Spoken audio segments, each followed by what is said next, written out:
इस मुल्क के वोट की तारीख ये साहब पे बैठे स्टूडेंट लीडर मैंने की थी और 14 मार्च 1970 को राजाकोट में फोर्ट ने कब्जा कर लिया था जब मुझे काले से निकाला, लेकिन हमने नहीं की। सरदार दर यदि हम क्यों नहीं कुछ बड़े क्या तकरीर नहीं आती है, अंग्रेजी नहीं आती है, अरबी नहीं आती है, फारसी नहीं आती है, कालम नहीं लिखता हूं। फिर आगे चलो, गलगीत और बल्तिस्तान को मैं खुद कहता हूं, मैं पीपल पार्टी का बहुत पुराना आदमी है। हमने अपनी पार्टी में कहा कि आजाद कश्मीर को पाकिस्तान का सूबा बनाया जाए, चंद आदमियों ने, लेकिन दाद देते हैं जुल्फिकार अली भुट्टो को, जिसको आपने अदालत जेल में मारा कि उन्होंने कहा कि मैं 25 साल तक यूनाइटेड नेशन में कश्मीर का करार लड़ता रहा हूं और मुझे दुनिया में सबसे बड़ा वीरे खारजा होने का, जस्लीम मुस्लिम कॉलोनिया का जो वीरे खारजा था, आजाद हासिल उसे कश्मीर कहां को नुकसान पहुंचेगा, मैं ये नहीं करता हूं।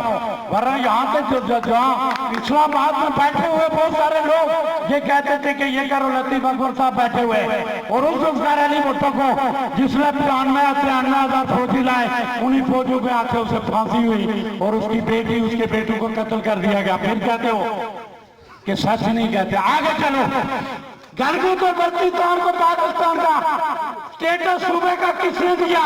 ये उन्होंने दिया या इन्होंने दिया? इन्होंने दिया।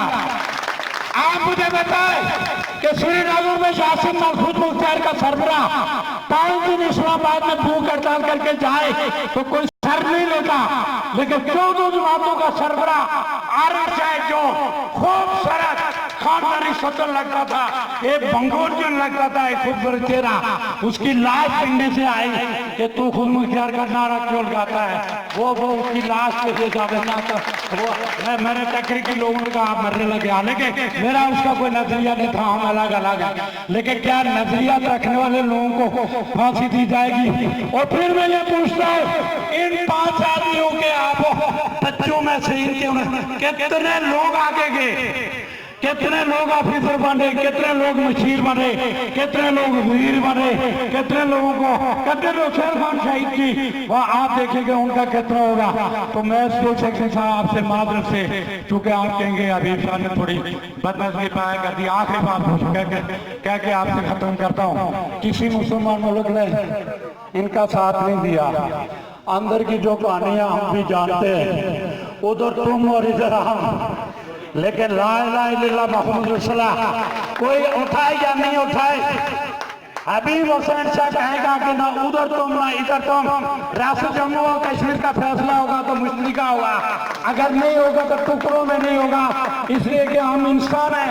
अगर इंसान को टुकड़े नहीं किया जा सकता तो रियासत जम्मू और कश्मीर के भी टुकड़े नहीं किए जा सकते हैं। स्टेट सेक्रेटरी आपसे माफी चाहते हुए, आप सब लोगों से माफी चाहते हो, बाकी कुछ बचा तो महंगाई मार गई आज।